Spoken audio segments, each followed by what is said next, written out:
చేయించాలి కదా. చేయిద్దామా? రాస్తారా? రాసే సాహసం మీ దగ్గర ఉందా? ఇవ్వండి సిబిఐకి.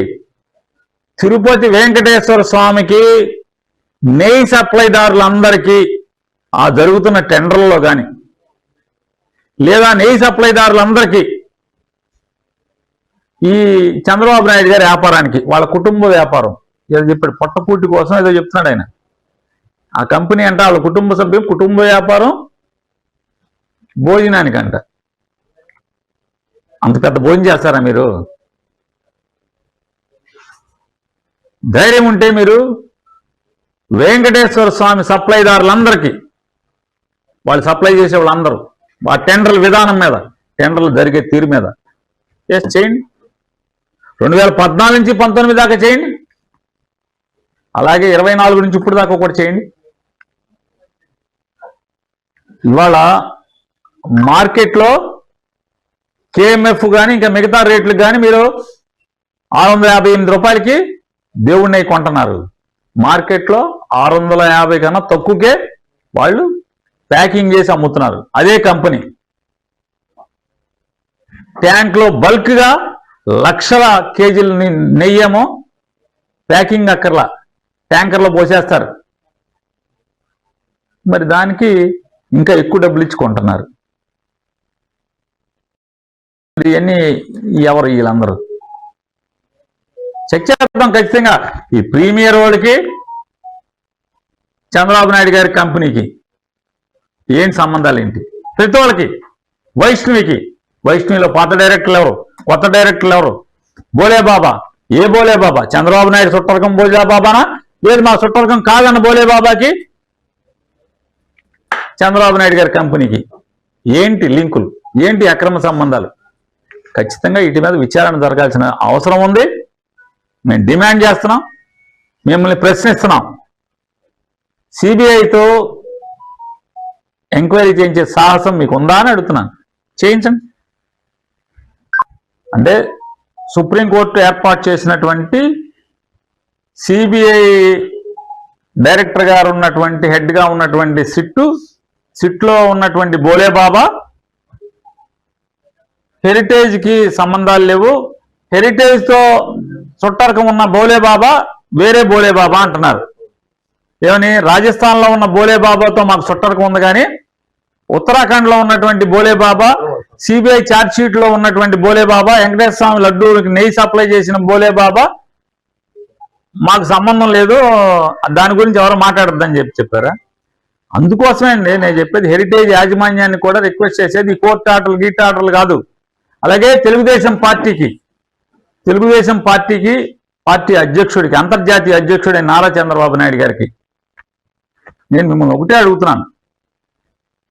వైఎస్ఆర్ కాంగ్రెస్ పార్టీకి బలం ఉన్నటువంటి ఎక్కువ మంది, మీకేమో 164 మంది ఉన్నారు, మేము 11 మంది ఉన్నాం, అసెంబ్లీకి రావట్లా. కౌన్సిల్లో మేము ఎక్కువ మంది ఉన్నాం, మీరు కూడా మమ్మల్ని మా దగ్గర నుంచి కొనుక్కున్న వాళ్ళు కొంతమంది మీ దగ్గర ఉన్నారు, మీ వాళ్ళు కొంతమంది ఉన్నారు. అయినా కూడా మేము పైసేగానే ఉన్నాం కాబట్టి అక్కడ చర్చిద్దామంటే మీరు చర్చించడానికి రావట్లా. ఏమని మాట్లాడుతున్నారు? ప్రైవేట్ కంపెనీ గురించి చట్టసభలకు ఏం పని, చట్టసభల్లో ప్రైవేట్ కంపెనీల గురించి మాట్లాడిన అంటున్నారు కదా.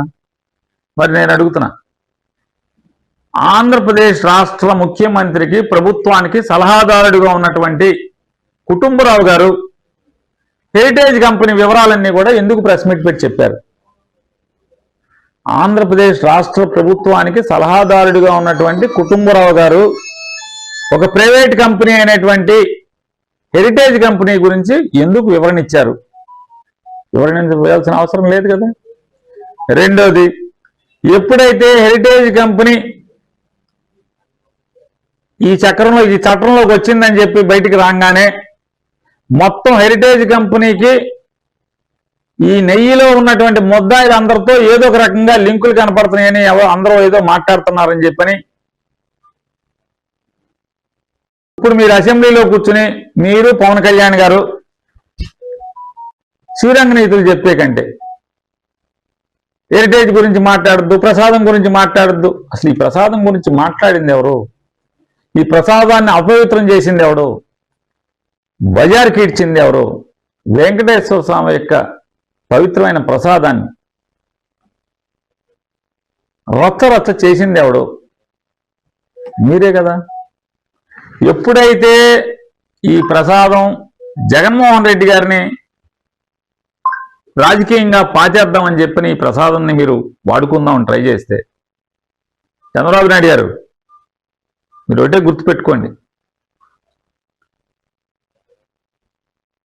రాజకీయాల్లో ఎవరినైనా మేనేజ్ చేయగలిగారు. మీరు రాజకీయాలను మేనేజ్ చేయగలుగుతున్నారు, రాజకీయ పార్టీలను మేనేజ్ చేయగలుగుతున్నారు, మేనేజ్ చేస్తున్నారు. మీకు వెన్నడతో పెట్టిన విద్య.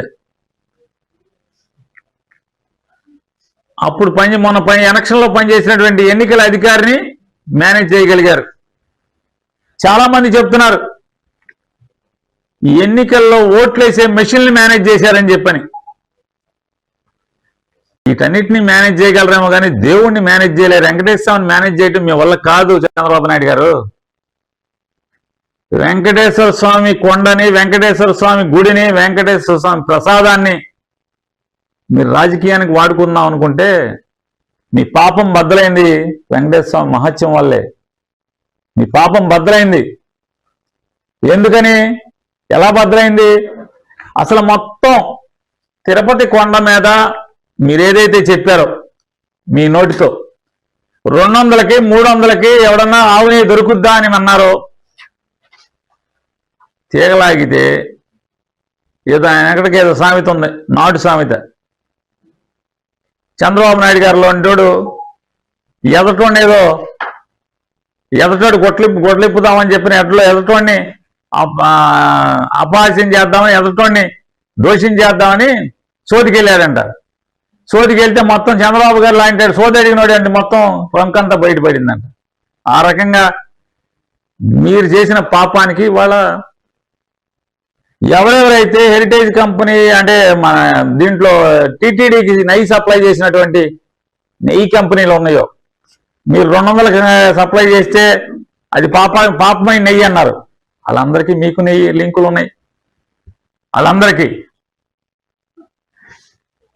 తిరుపతి వెంకటేశ్వర స్వామి ప్రసాదం తయారు చేయడానికి సప్లై చేసిన, ఇప్పుడు కాదు ఎన్నో ఏళ్ళగా సప్లై చేసిన ప్రతి సప్లయర్తో, కంపెనీతో, హెరిటేజ్ కంపెనీకి అన్ని లింకులే, అక్రమ బంధాలే, చుట్టరకాలే మొత్తం అంతా. చివరికి ఇప్పటికేమో మీరు అబ్బాయి మాట్లాడబాకండి, దేవుణ్ణి వదిలేయండి, ఆయిల్ కంపెనీ హెరిటేజ్ని మాట్లాడబాకండి. హెరిటేజ్ కంపెనీ ఏమైంది మరి? లింకులన్నీ ఏంటి? బోలే బాబా కాదు మీరు చెప్తున్నారు. ఏ బోలే బాబా కాదు? రాజస్థాన్ బోలే బాబా మేము చెప్పాం. హెరిటేజ్కి ఉన్నది రాజస్థాన్ బోలే బాబా, కాబట్టి రాజస్థాన్ బోలే బాబా మాకు సంబంధం లేదన్నారు. మరి రాజస్థాన్ బోలే బాబాకి సంబంధం లేకపోతే ఓకే, మంచిదే. మరి ఉత్తరాఖండ్లో బోలే బాబాలో ఉన్న డైరెక్టర్లు, వైష్ణవిలో ఉన్నటువంటి డైరెక్టర్లు ఒకళ్ళే కదా. పొమిల్ జైను, విపిన్ జైను వీళ్ళెవరు? పొమిల్ జైను, విపిల్ జైన్ ఎవరు? ఉత్తరాఖండ్ బోలే బాబాలో డైరెక్టర్లు వాళ్ళు. మరి వాళ్ళ వైష్ణవిలో డైరెక్టర్లు కదా, మరి వాళ్ళు సప్లై చేస్తున్నారు కదా. మొన్న మీరు పట్టుకున్నటువంటి ఏదైతే ఏఆర్ డైరీలో 4 లారీలు, ట్యాంకర్లు లారీ ఇది మంచిది కాదు అని చెప్పి తిరగొట్టారో మీరు ముఖ్యమంత్రి అయిన తర్వాత, అయ్యే లారీలు ఈ వైష్ణవాడు, ఈ పొమిల్ జైను, ఈ విపిన్ జైను డైరెక్టర్గా ఉన్నటువంటి ఏదైతే ఉత్తరాఖండ్లో బోలే బాబాకు సంబంధించిన డైరెక్టర్లే ఇళ్ళు. అంటే అర్థం ఏంటి? ఉత్తరాఖండ్లో బోలే బాబా, వైష్ణవి, కాళహస్తిలో ఉన్న వైష్ణవి, 2 ఓనర్లు ఒకళ్ళే కదా. మరి వైష్ణవి పంపించిన నెయ్యి మరి మీరు ఎలా యాక్సెప్ట్ చేశారు? దాన్ని వాడి భక్తులకి ప్రసాదం తయారు చేసి పెట్టేశారు కదా.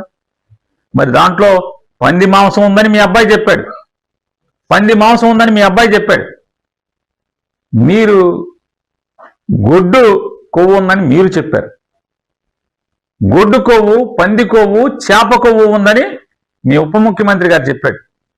అయ్యే లారీలు మరి వైష్ణవ్ పేరు మీద ఈ ఉత్తరాఖండ్ బోలే బాబా, వైష్ణవి ఈ రెండు ఒకటే కదా, మరి దాని నుంచి ఎలా తీసుకున్నారు మీరు?